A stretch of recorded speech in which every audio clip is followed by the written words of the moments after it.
Que la paix, la miséricorde et les bénédictions de Dieu soient sur vous. Il n'y a personne parmi nous qui n'ait pas entendu parler de l'affaire Epstein et de l'île d'Epstein. Ce dossier, à la fois ancien et nouveau, a fait surface dans les médias depuis 2019 et est devenu une affaire d'opinion publique mondiale. Mais ce qui est étrange dans cette histoire, c'est que le ministère américain de la Justice a décidé de rendre ces dossiers publics et de les mettre à la disposition des gens pour qu'ils puissent les consulter. Et cela à la demande de Trump. Ce qui est encore plus étrange, c'est que tout le monde est noyé dans les détails. Tu sais ce que ça veut dire, être noyé dans les détails? C'est-à-dire que 3,5 millions de dossiers ont été rendus publics il y a 2 jours. Prends tout ton temps pour préparer ton papier, ton stylo, ainsi que ta tasse de café bien chaud. Allez, c'est parti pour une nouvelle aventure. Je te souhaite la bienvenue à nouveau ici, au cœur d'une magnifique palais de Manhattan, qui est plus précisément le palais numéro 9. Et j'ai trouvé beaucoup de messages, de documents, de photos et de choses étranges. En plus d'une tente bédouine venue du patrimoine du Golfe que certains ont appelé le centre des opérations ou la salle des opérations, cette tente, Epstein ne l'a pas achetée sur le marché, mais il l'a apportée avec lui comme cadeau des pays du Golfe. Pour que tu comprennes exactement ce qui se passait sur cette île d'une manière différente ou correcte, je vais te diviser les dossiers d'Epstein en 3 parties, c'est-à-dire 3 et 1,5 million de documents qui ont fuité récemment. Je vais te les diviser en 3 parties pour que tu comprennes mieux, pour que tu puisses mieux comprendre. La première partie concerne le volet sexuel, ce qu'on appelle la traite sexuelle. Parce que, comme on le sait, Epstein profitait de la pauvreté de jeunes filles mineures et exploitait leurs besoins ainsi que la misère de leur famille. Il profitait aussi du fait que certaines filles n'avaient personne, complètement seules, il les traquait. En plus, il y avait des filles migrantes, des filles venant de Russie, d'Afrique, etc. Ce dossier concernait aussi les enfants.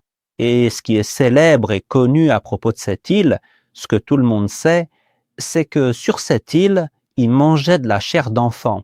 C'est-à-dire que le crime horrible ne s'arrêtait pas à l'agression, non. Ils mangeaient aussi leur chair sur cette île. L'île était remplie d'atrocités avérées. D'ailleurs, le cannibalisme et ses rituels sont confirmés. Le deuxième dossier, ou la deuxième partie des dossiers, c'est la partie politique, parce que Jeffrey Epstein se prenait pour le parrain de la politique américaine.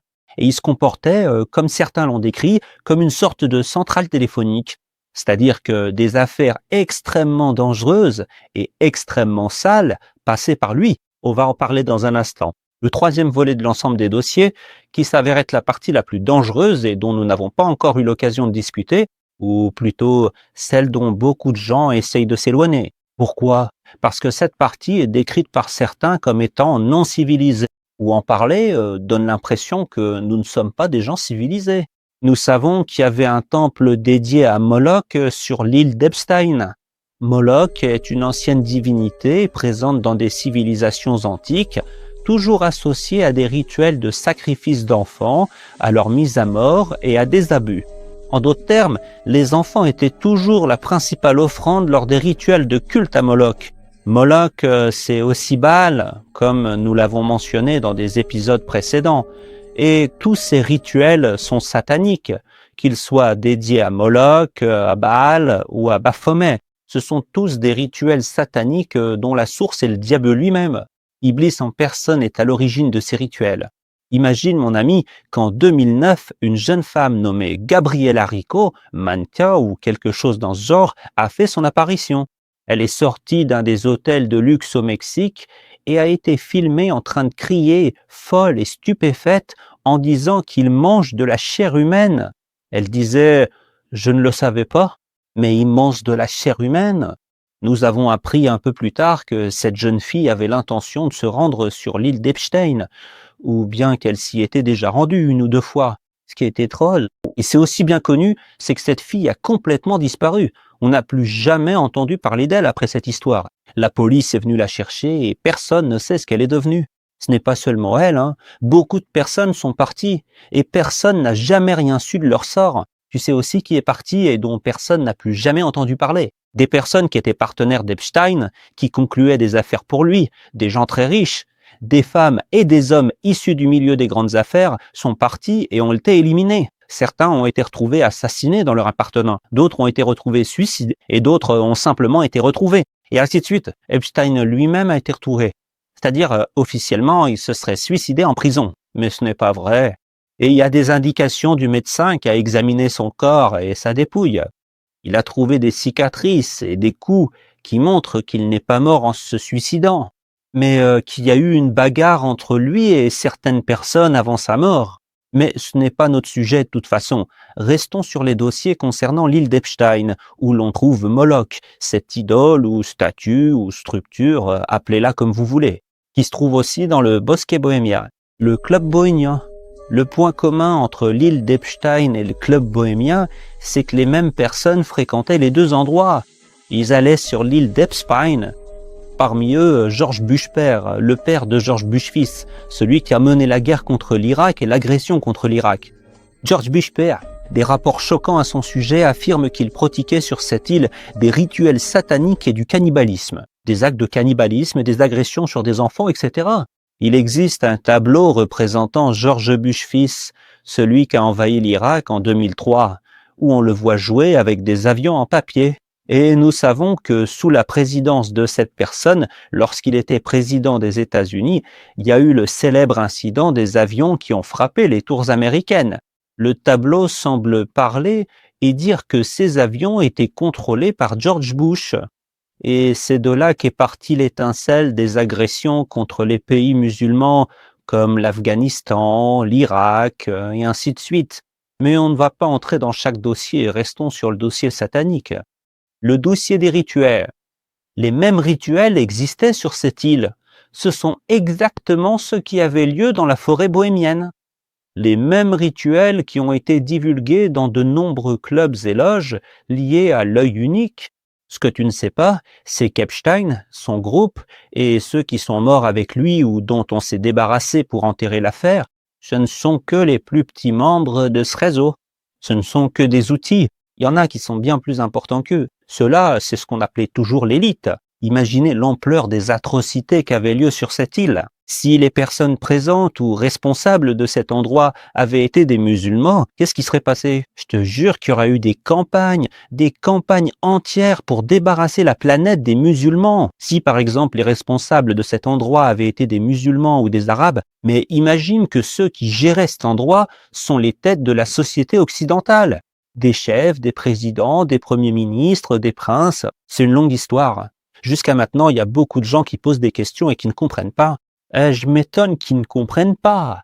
Ils demandent pourquoi il y aurait un morceau du voile de la Kaaba sur l'île d'Epstein ou dans les résidences d'Epstein. Ce morceau sert à alimenter les rituels sataniques ou à accomplir les rituels sataniques. Maintenant, tu pourrais me demander comment? Je n'en sais rien. Ils ont leur propre méthode et rituels. Sur cette île, il y avait des choses plus horribles que tout ce que tu peux imaginer. Peu importe à quel point tu peux imaginer des choses qui se passent sur cette île, il y avait pire encore. Sais-tu que sur cette île, les enseignements de Satan étaient appliqués à la lettre? Je vais t'expliquer comment. Dans les années 50 ou à la fin des années 50, un homme du nom d'Anton Lavey est arrivé. Cet Anton Lavey a fondé ce qu'on appelle l'Église de Satan. Ensuite, il a apporté un livre prétendument inspiré par Satan, appelé la Bible satanique. Vous savez ce qu'il y avait dans ce livre? Il contient des enseignements qui, si tu les lis, sont appliqués à la lettre sur cette île. Fais ce que tu veux, ne te soucie de personne, juste dois, satisfais tes désirs. Il n'y a pas de limite à l'interdit. C'est-à-dire qu'il n'y a rien qui s'appelle permis ou interdit. Il n'y a que le fait de te rendre heureux. Alors imagine que sur cette île, il faisait tout ce que l'âme désirait. Et même ce que désirent les âmes malades. Parce que ce qui se passait sur cette île, les âmes saines ne peuvent pas l'accepter. Manger de la viande, ce qui arrive aux enfants, etc. Les âmes et la nature saine sur lesquelles Dieu nous a créés ne peuvent pas accepter cela. Bon, très bien, tu t'es ouvert toutes les portes, les désirs, le plaisir, tu t'accordes tout ce que tu veux. Une âme ordinaire s'arrête par exemple à être avec une femme. Mais là, il y a autre chose. C'est-à-dire que les désirs des gens vont jusqu'à être avec une femme, boire de l'alcool ou faire des choses qui les rendent, par exemple, isolés et, comme on dit, euphoriques, heureux. Mais ces âmes qui étaient sur cette île dépassaient largement ce niveau et à plusieurs étapes. Et là, il faut vraiment faire très attention à ce que je vais dire maintenant. L'être humain normal, c'est celui qui, par exemple, accepte, se satisfait et se contente de sa relation avec sa femme et fonde une famille. Et c'est pour cela que le mariage a été instauré, pour assurer la continuité de l'espèce humaine. Mais l'âme humaine, à cause des péchés et des fautes, peut ne plus prendre de plaisir dans la relation entre l'homme et sa femme. Pourquoi ? Parce que l'homme cherche à augmenter un peu le niveau, à élever le seuil du plaisir, en faisant par exemple avec sa femme des choses qui sortent de l'ordinaire. Et c'est là une des portes d'entrée du diable. De même, les personnes qui entretiennent des relations interdites avec des femmes essayent aussi d'élever le niveau. Ce n'est donc pas seulement une relation interdite qui l'unit à la femme pour une certaine période, puis c'est tout. Non, il peut augmenter le niveau en utilisant certains gestes particuliers. Il peut, par exemple, utiliser des propos blasphématoires, des mots, des détails, des expressions et des actes qui ne conviennent pas au couple, qui dépassent largement le cadre d'une relation homme-femme. Le sujet prend alors encore plus d'ampleur, au point qu'il en perd son humanité. Là, il y a une maladie qui s'est installée dans son cœur. La maladie a commencé. La maladie a débuté. Dieu Tout-Puissant dit dans le noble Coran un verset très précis. Il dit « Dans leur cœur, il y a une maladie ». Ceux-là, ils ont une maladie dans leur cœur. Ils ont instauré cette maladie dans leur cœur, alors Dieu a augmenté leur maladie. Le niveau auquel il arrive ne le satisfait plus. Il passe à un niveau supérieur. Il commence, par exemple, à pratiquer le sexe en groupe. Il en arrive, par exemple, à le faire devant ses amis. Ils ramènent des gens, ils font ce genre de choses. Voilà les tentations du diable qui ont mené à la maladie, alors Dieu a augmenté leur maladie et les a laissés s'égarer dans leur égarement. C'est exactement ce qui se passait sur l'île, littéralement. Epstein était poussé par l'organisation ou l'élite qu'il soutenait ou l'utilisait de manière très précise, littérale et étudiée. Ils amenaient la personne, que ce soit un président, un responsable, un prince ou autre, et lui disaient d'essayer ceci ou cela, des choses en dehors des relations connues par exemple. Frappe-la, agresse-la de façon bestiale. Fais ça, il voit qu'il prend du plaisir, alors il augmente encore le niveau. Fais ça, fais ça. Tout cela, c'était des instructions réfléchies ce qui se passait sur l'île. Des paroles réfléchies, des paroles d'érite, des paroles de gens avertis qui savent exactement ce qu'ils font, des gens cultivés et instruits qui savent que Dieu existe et que Dieu a fixé certaines limites. Et eux, ils veulent faire exactement le contraire de ces limites. Ils veulent les inverser complètement. Des gens qui savent comment combattre la nature que Dieu a instaurée sur terre. Je pense que tu as compris de qui je parle, pourquoi ils font ça et ce qu'ils veulent. Iblis a dit à Dieu, le Tout-Puissant, qu'il prendrait une part imposée parmi ses serviteurs. Et c'est exactement ce qui se passe. Il a une élite. L'élite dirigeante, en collaboration avec la personne mentionnée dans de nombreux hadiths authentiques et massivement transmis, que nous appelons le faux messie, l'antéchrist. C'est cette élite dont on parle toujours. Ils ont essayé, sur cette île, de les faire passer d'un plaisir à un autre, de repousser les limites, d'élever le niveau, jusqu'à ce qu'ils atteignent la point où ils prennent plaisir à manger de la chair humaine. Tu te rends compte que tout ça repose sur des bases de psychologie bien étudiées. Bon, et il les filmait. Pourquoi est-ce qu'il les filmait ? Maintenant, on va passer du dossier de la sorcellerie à un autre dossier, celui de la politique. Le dossier vert, après que tous ces rituels aient lieu, était filmé à l'insu de leurs auteurs. Par exemple, quand le président, le dirigeant ou une personnalité importante faisait ce genre de choses, il était filmé, puis il apprenait qu'il avait été filmé et qu'il avait commis un faux pas dont il ne pouvait plus se relever. Pourquoi ? Parce que tes photos et tes vidéos existent. Bon, imagine que cette personne est forcément quelqu'un de puissant. Pourquoi n'a-t-il pas pu se protéger quand il a su qu'il y avait des vidéos et des photos de lui ? Pourquoi n'a-t-il pas pu ? C'est la preuve que ceux qui étaient derrière Epstein sont vraiment une élite. Ce sont eux qui détiennent réellement le pouvoir. Le Mossad est l'un des bras connus, dont on a beaucoup parlé, et c'est l'un des outils de l'élite pour contrôler ces pays. Donc, quand ces responsables savaient qu'il existait des photos compromettantes d'eux, ils exécutaient tout ce que voulait l'entité ou l'élite, sans discuter, sans aucune remise en question, sans jamais revenir dessus. Cela nous ramène à l'année 2003.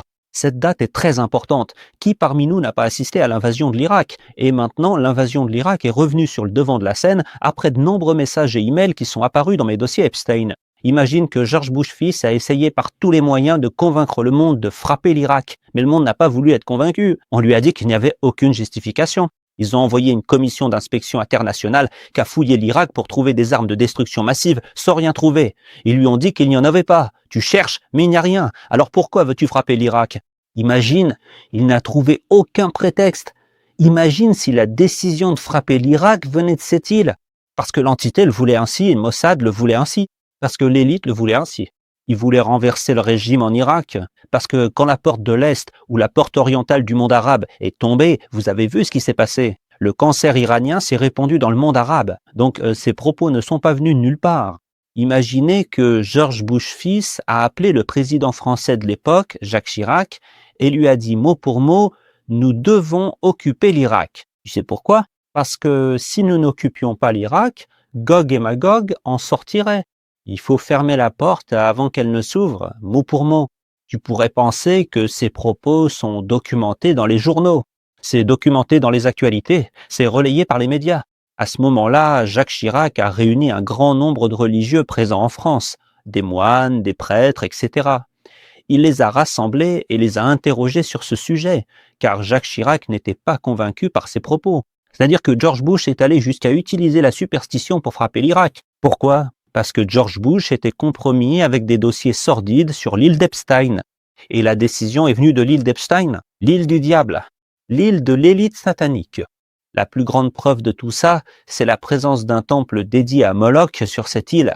Imagine, mon ami, que les correspondances révélées par les récentes fuites ont montré que ce ne sont pas les présidents américains qui prennent les décisions.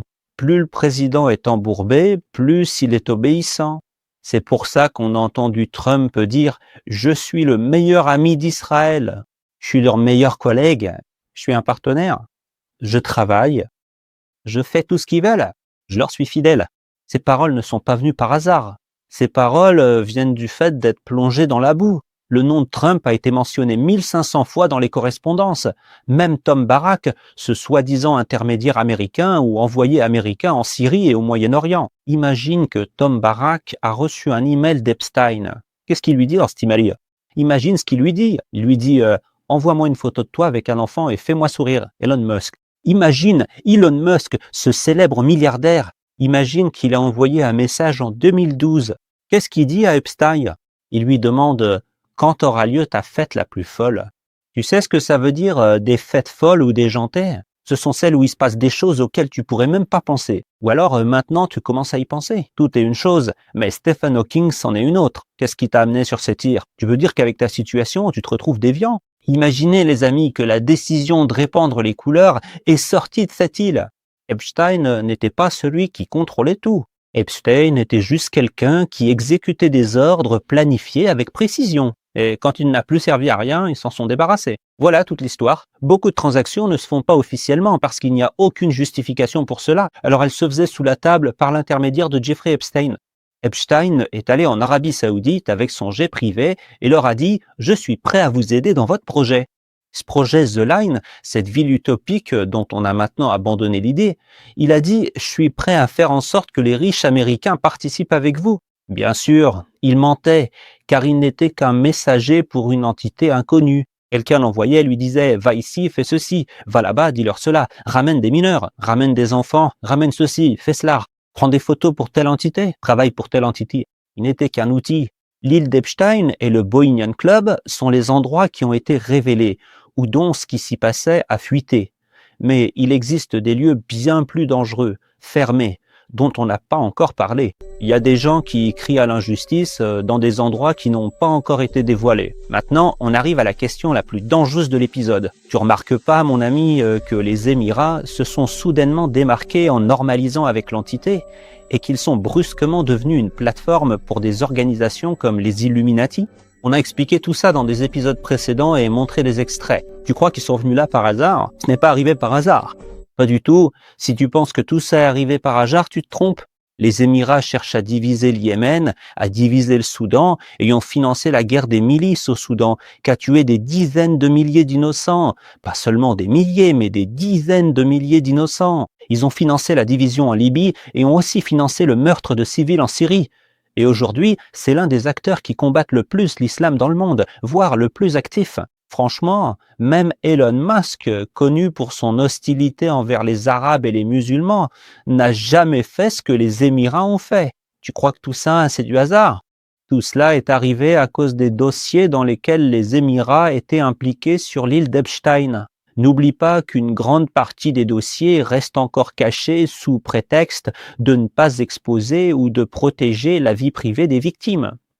Avec ce prétexte, de nombreuses personnalités, si elles étaient révélées au grand jour, tu pourrais alors dire que ce monde n'a vraiment plus rien de bon. C'est tout, l'affaire est close. Alors qu'est-ce que les Émirats ont à se reprocher pour qu'ils aillent aussi loin et avec autant de force dans cette direction? Qu'est-ce qu'il y a? Et même si le président de l'autorité des ports aux Émirats et d'autres grandes personnalités émiraties sont également mentionnés dans ces correspondances, ils y sont bel et bien cités. Mais si tu crois que les choses s'arrêtent là pour les Émirats, tu te trompes. Franchement, il n'y a aucun pays qui s'est retrouvé à genoux sans qu'on ait de gros dossiers compromettants contre lui. Je comprends pas ce qui pousserait Bill Clinton à porter une robe bleue sur l'île d'Epstein. Mais laisse tout ça de côté et écoute bien l'information que je vais te donner maintenant. Savais-tu que Jeffrey Epstein avait un compte bancaire au nom de Baal? Y a-t-il quelque chose de plus clair que ça? Il n'y en a pas. Certains diront que cette info n'est pas confirmée. C'est pourtant confirmé, mais il reste une zone d'ombre. Ils ont dit qu'elle a été prise en photo d'une manière qui change le nom de la banque. Et normalement, le nom de la banque devrait être à la place du nom Baal. Et au lieu de banque, c'est devenu Baal. Au lieu de banque, c'est devenu... C'est quoi cette coïncidence? C'est quoi cette coïncidence qui a transformé banque en Baal de cette façon? Le document a été trafiqué après sa publication en fait. Bon, je vais te dire les choses franchement. Jeffrey Epstein avait un compte bancaire au nom de Baal. C'est qui Baal? C'est la divinité célèbre pour ses rituels sataniques ou pour les rituels impliquant des sacrifices d'enfants. Il y a 20 personnalités du Congrès, comme Thomas Massie et beaucoup d'autres, dont les noms sont également apparus. Cela nous fait comprendre qu'il y a encore beaucoup de photos et de vidéos importantes et compromettantes qui n'ont pas encore été publiées. Parmi les dossiers ou parmi les fuites les plus choquantes, il y a le dossier des organisations extrémistes au Moyen-Orient, en tête desquelles Daesh. Imagine, mon ami, qu'il est mentionné dans les emails que les États-Unis fournissaient à cette organisation de l'argent, des armes et tout ce dont elle avait besoin. On connaissait déjà cette information d'ailleurs. Nous savons, d'après ce qu'Hillary Clinton a mentionné dans son livre Hard Choice ou Les choix difficiles, que c'est un plan britannique bien connu appelé le NIDGAP. J'ai déjà dit cela dans plusieurs vidéos. Et avant même que ces fuites ne sortent, je vous avais dit que c'est eux qui ont créé ce réseau, ou qui ont fondé cette entité, ou cette formation sombre, ce qu'on appelle le plan du NIDGAP. Imagine que la fabrication des extrémistes islamistes et la décision de les fabriquer est venue de cette île, ou a été mijotée sur cette île et dans le Bohemian Club. L'une des choses les plus dangereuses qu'on ait trouvées sur l'île, ce sont des moulins. Les enquêtes ont prouvé que ces moulins servaient à broyer des os et de la chair pour faire disparaître les traces. Ils les broyaient et les jetaient dans la mer pour... il ne reste aucune trace des victimes qui étaient agressées, puis éliminées et tuées. Franchement, on a vu ça qu'à 2 endroits, sur la maudite île d'Epstein et dans la prison maudite de Saïdanaya qui appartient à Bachar el-Assad et à sa bande. On a vu une telle atrocité criminelle que dans ces 2 endroits. Il existe une substance appelée adrénochrome. On dit que cette substance est extraite des enfants. En gros, ils prenaient des enfants, les terrorisaient jusqu'à un certain point ou d'une certaine manière, puis ils prélevaient cette substance de leur sang. Et je préfère même pas te raconter la façon dont ils extraient cette substance de ces enfants. Beaucoup de rapports disent que tout cela n'est pas scientifiquement prouvé. C'est-à-dire qu'à ce jour, ce n'est pas prouvé scientifiquement. Pourquoi? Qui t'a dit que les rapports scientifiques, même Stephen Hawking était présent sur l'humain? Qu'est-ce qui nous garantit que ces rapports scientifiques ne sont pas eux-mêmes ceux qui décident ce qui est prouvé ou non? Si même les universités les plus prestigieuses du monde recevaient des financements de Jeffrey Epstein. Beaucoup d'études ont été financées par Jeffrey Epstein. Ça nous rappelle l'époque de Pepsi et Coca-Cola, quand ils payaient les universités américaines pour innocenter le sucre des maladies, pour que les gens continuent à boire du Pepsi et du Coca-Cola. C'est la même chose. Tout cela fait qu'on ne peut même plus faire confiance aux rapports publiés par les universités occidentales, parce que beaucoup d'universités qui publient des rapports et des études célèbres recevaient des dons de Jeffrey Epstein. Laisse-moi te donner un exemple. Larry Summers, le président de l'université de Harvard, imagine, mon ami, que c'était l'un des plus impliqués dans ce qui se passait sur l'île d'Epstein. Combien d'études sont sorties de cette université? Combien de rapports scientifiques et de recherches sont sortis de cette université? Mais qu'est-ce qui me garantit que ces recherches ne sont pas politisées? Franchement, ce qui s'est passé avec ces fuites, c'est un effondrement moral de l'Occident. L'Occident s'est effondré moralement. Il ne se relèvera plus jamais. Mais cette île et ce qui s'y est passé portent un message d'espoir. Je veux vous annoncer que l'entité est l'un des plus grands impliqués dans cette île et dans ce qui s'y passait. Rien que le nom de Ehud Barak et les atrocités qu'il commettait sur cette île. Et Epstein, cet homme juif soutenant cette entité, ainsi que les hommes d'affaires qui injectaient de l'argent. Aujourd'hui, la société américaine, l'opinion publique américaine sait désormais très bien qu'il n'y a pas de catastrophe sans que cette élite et l'entité soient derrière. Leur réputation n'a jamais été aussi mauvaise. Ils se sont effondrés moralement. Leur image s'est noircie aux yeux du monde. Le monde entier est dégoûté par eux. C'est-à-dire toutes ces catastrophes. C'est-à-dire tout en exprimant notre entière solidarité avec les personnes qui ont souffert sur cette île, qu'il s'agisse des employés qui étaient réduits en esclavage et à qui on avait confisqué leur passeport, ou des personnes qu'on y amenait et qui étaient victimes sur cette île. Mais cette île a été la goutte d'eau qui a fait déborder le vase. L'Occident s'est effondré moralement, et cette tache de honte ne s'effacera pas tant que l'humanité existera sur cette terre. N'oubliez pas de me donner votre avis dans les commentaires. C'est très important pour moi de connaître votre opinion sur les recherches que nous présentons. N'oubliez pas non plus d'ajouter les pages ci-dessous et de partager cette vidéo pour qu'elle atteigne le plus grand nombre de personnes possible et que la prise de conscience se répande. Portez-vous bien, que la paix, la miséricorde et les bénédictions de Dieu soient sur vous.